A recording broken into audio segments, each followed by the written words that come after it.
cases, and I'm still pretty bullish on Ethereum, and I'm bullish on a few other projects, but I definitely believe Bitcoin is an asset class, and it should be in everyone's portfolio. Not the whole portfolio, but everyone needs to have it. And the reason is the way you build a portfolio, and Markowitz again won the Nobel Prize for this, is you take assets that are uncorrelated, that are risky, meaning they have volatility, and you combine them, right? The riskiest asset you could ever own is cash. Now, it's the safest in the short run, but over the long run, it's the riskiest because you're going to get chewed up by inflation. And you're going to lose purchasing power. So what do? You take bonds, which have a risk of default, and you add them to cash. And your risk goes down because now you have a better portfolio because they're uncorrelated. But then you add stocks, and the risk goes down. You add hedge funds, the risk goes down. You add venture capital, the risk goes down. You add Bitcoin, the risk goes down, not up. No, it's so volatile. Who cares? Amazon and Bitcoin have the same volatility, 80%, 80. Amazon has been a public company 27 years, just had their 27th birthday. They've had a double-digit drawdown every single year, including this year. Went down 22% this year, okay? Every single year, double-digit, average 31%. On average, you lose a third of your money every year. 5 times more than 50, twice more than 90. When was the right time to sell? That would be never. Who bought it at the IPO and held for 27 years? There's only 5 people. Jeff, Mom, Dad, ex-wife, and Bill Miller. Bill Miller's cost is 7 cents. But he's held it the whole time because he understands value. He understands technology.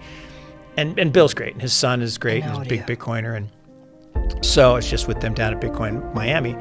And what people don't understand is the reason no one complains about owning Amazon is hindsight bias. Well, it was successful. Well, Bitcoin is the best performing asset of all assets, 11 out of the last 14 years, including this year. People are like, no, that's not true. It's just math. Hashtag just math.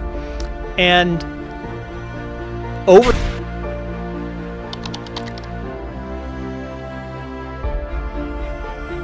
Now, the first 4 years, I don't really count them. It was a science experiment. We weren't sure it was going to work. We weren't sure if we could get critical mass.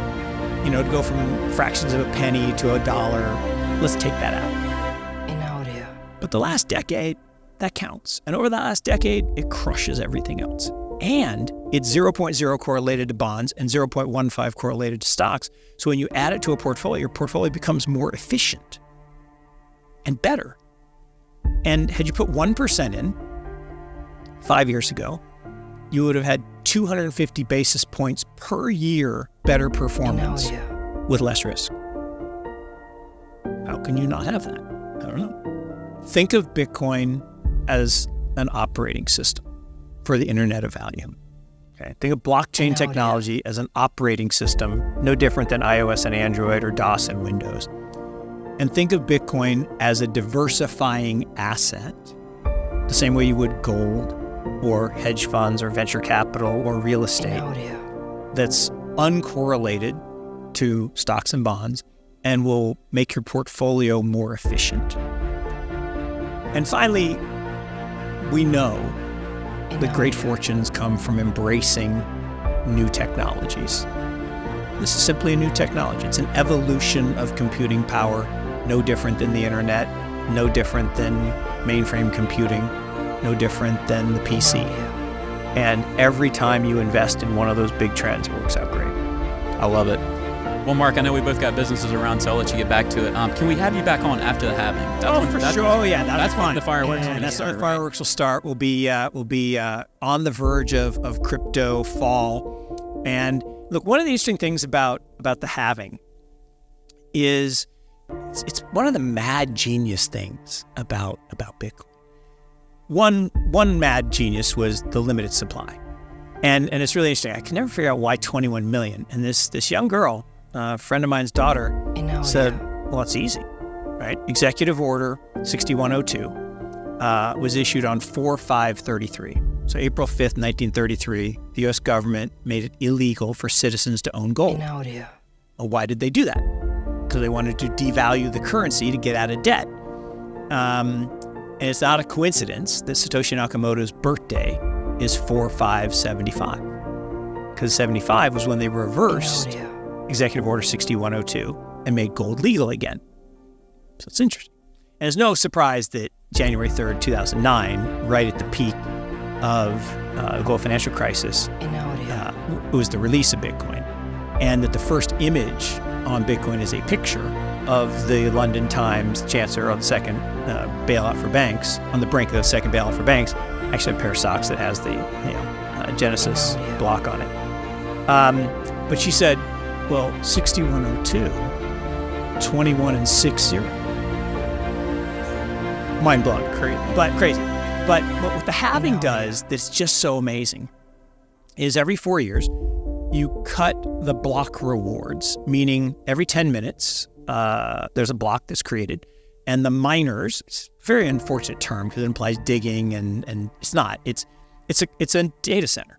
So you buy a bunch of computers in the old days and you plug them in and you go find customers like Amazon or Azure to pay you to use your CPUs, servers. Well, now you buy GPUs and ASICs and you plug them in and you don't need to find customers. You get an algorithm. And you secure the network through cryptographic security, and you get paid a block reward for providing that computing power. And ingenious system. But the real genius was every 4 years you cut the block rewards in half. Well, why is that genius? It incites motion. Because if you think about it, cost of electricity is fixed, cost of rent is fixed, so your data center would suddenly be unprofitable unless the price rises. Well, why do you want the price to rise? Because you want people to see it. Hunter-gatherers, we're going to go hunt things that move. And so what you get is this boom, and then unfortunately excess, and then bust.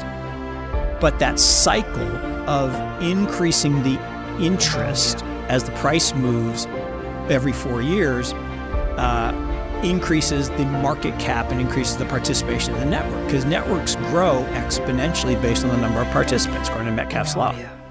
And so what's really cool about it is, the first went from 1 to 10, and then from 10 to 100, then from 100 to 1,000, then 1,000 to 10,000. So 10,000 was the last halving.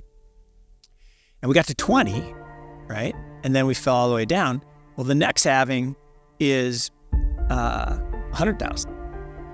Now, 100,000 means we probably so we add a zero. So we get 10 times bigger in the market and the value of the network.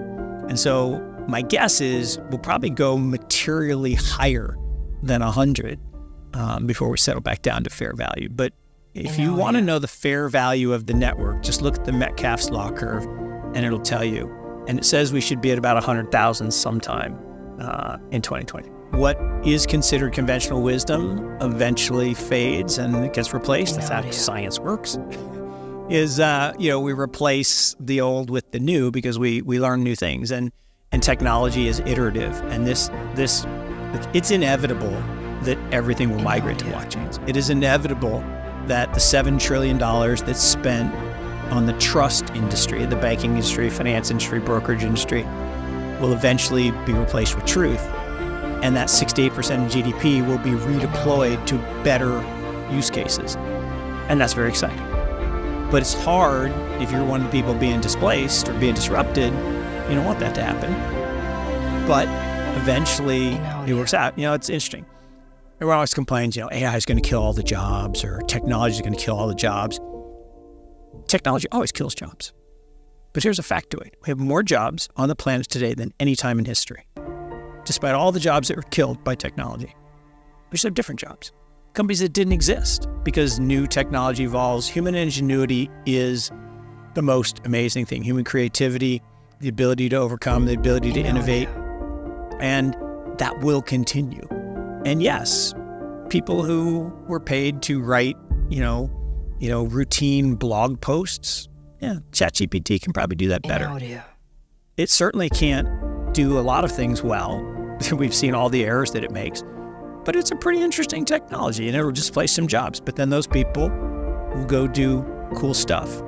I'll leave you with one last story on that. So in the 94 recession, this guy got laid off. And he was working at Bell Labs. And he said, hey, can I take my project with me? And I'm like, yeah, whatever. We don't even know what dense wave multiplexing is. Knock yourself out. And so he takes the project, goes all up and down Silicon Valley to try to get funded. And everyone's like, dense wave multiplexing? What the hell is that? No. Well, what dense wave multiplexing is take a fiber optic cable, shine white light, carries a certain amount of data. He said, I'm going to shine the light through a prism.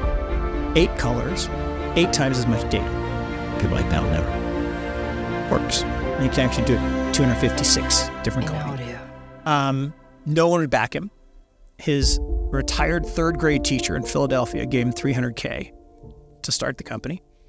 And it turned out it worked and turned into a little company called Sienna, which was worth hundreds of millions of dollars, but actually billions of dollars. And that teacher's investment went from $300K to $300 million.